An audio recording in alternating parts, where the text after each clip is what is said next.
In 2019, a woman named Karen Mitchell woke up after 9 hours of sleep. She felt like she hadn't slept at all. Her doctor ran the usual tests. Everything came back normal. He told her she was probably stressed. She wasn't stressed. She was dying. Slowly, silently, of something no blood test could catch. Her brain wasn't getting clean, and nobody knew why. Not yet. What Karen had was a broken sleep architecture. Her body was clocking the hours, but her brain was never reaching the stages it desperately needed. This video is about what those stages actually are, why most people over 45 are failing them every single night, and what you can do about it starting tonight. Here's the uncomfortable truth. 8 hours in bed is not 8 hours of sleep. Your brain doesn't care how long you lie there. It only cares what happens while you do.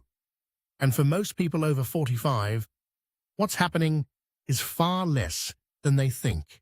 Before we go any further, try this. Think back to this morning. You woke up. Did your first thought feel clear? Or did it feel like pulling yourself through wet concrete? Sit with that for 10 seconds. Really picture it.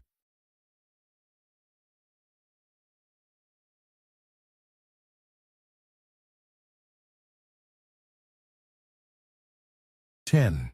Got it?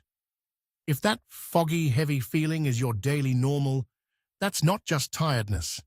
That is your brain telling you something critical went wrong last night. And it's been going wrong for longer than you think. Let's start with a number that stopped researchers cold. 83%. That's the share of American adults who report feeling tired even after a full night of sleep, according to a 2023 survey published in the Journal of Sleep Research. 83%. Not occasionally, regularly. That means if you're sitting in a room with 5 other people right now, 4 of them are waking up exhausted every single morning. This isn't a personal failure. It's a system failure.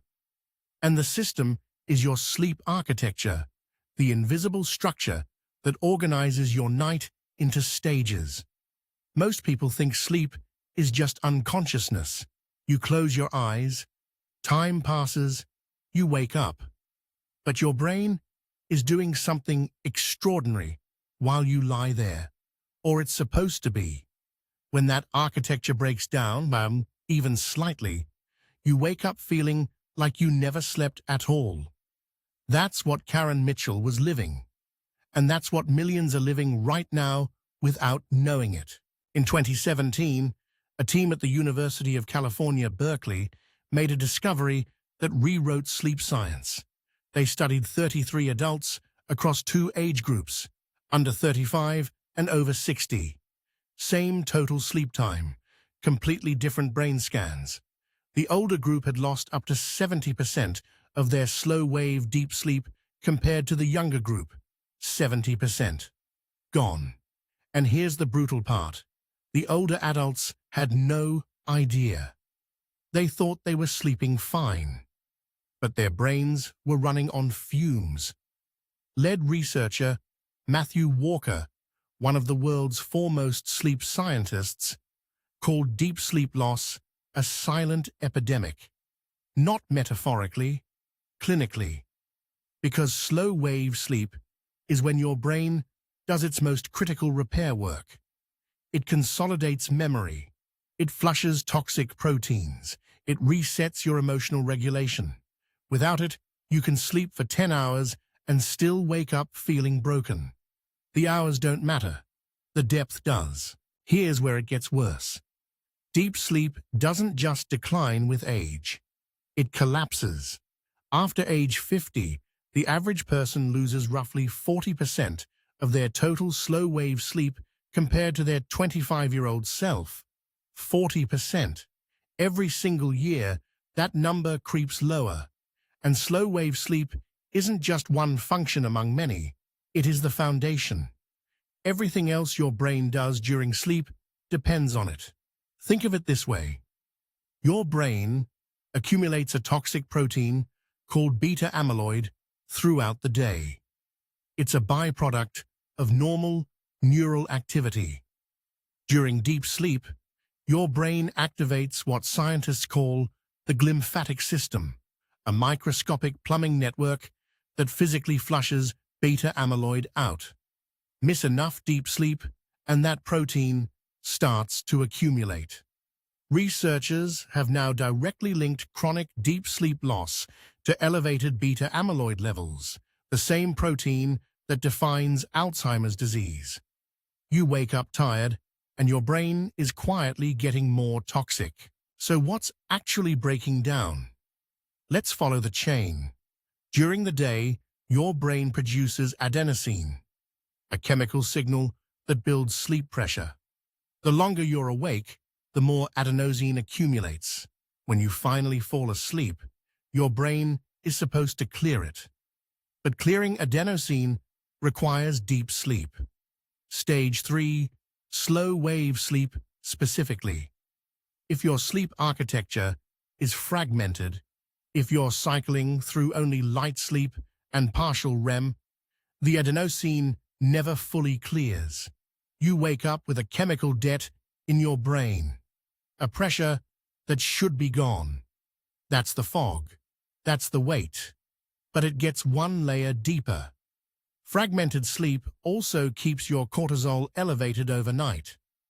Cortisol, your stress hormone, should be at its lowest point between midnight and 3 a.m. When sleep is shallow, cortisol spikes instead. High overnight cortisol suppresses the next cycle of deep sleep, which keeps adenosine high, which keeps cortisol high. It's a loop, and once you're in it, lying in bed longer does nothing. You're just extending the suffering. Now here is the fact that should stop you cold. A landmark 2019 study from Oxford University tracked over 8,000 adults for 25 years. They measured sleep quality, not just duration. People with consistently poor sleep quality had a 40% higher risk of developing dementia. Not a correlation, a dose-response relationship. The worse the sleep quality, the higher the risk.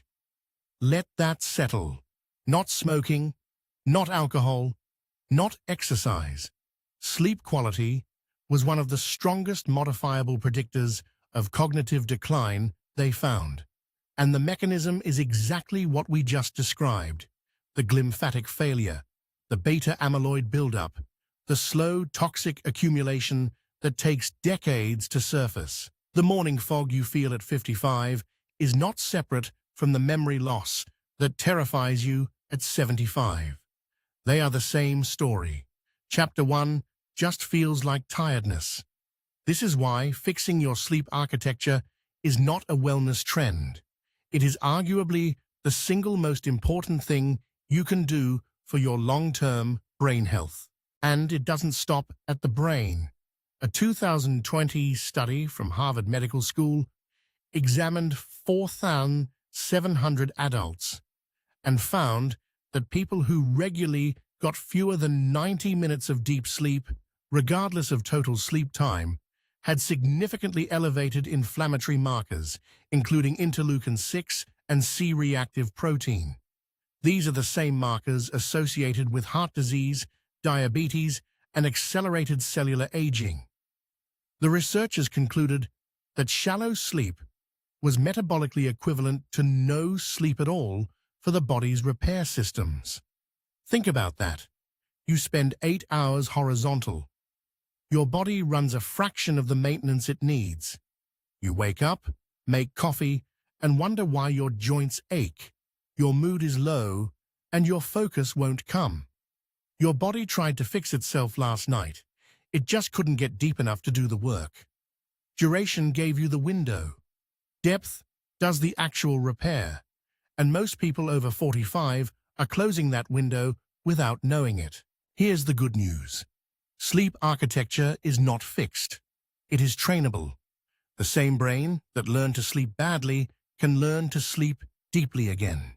It requires no medication, no expensive device, Just 3 targeted changes to your environment and your evening behavior.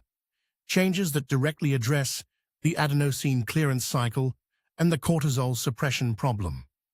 People who implement all 3 consistently report noticeably deeper sleep within 7 to 14 days. Not better mood, not just less fatigue, measurably different sleep. Let's build your protocol. 3 steps, all free, all starting tonight. First, stop eating 2 hours before bed. Your core body temperature must drop to initiate deep sleep. Digestion keeps it elevated. Every bite you take after 9 p.m. delays your deep sleep window by up to 45 minutes. Second, do a 10-minute body scan in bed. Start at your feet, tense, and release each muscle group moving upward. This is not relaxation theater. It actively lowers cortisol and signals your nervous system to shift out of fight or flight. Multiple studies confirm it accelerates sleep onset and deepens early cycles.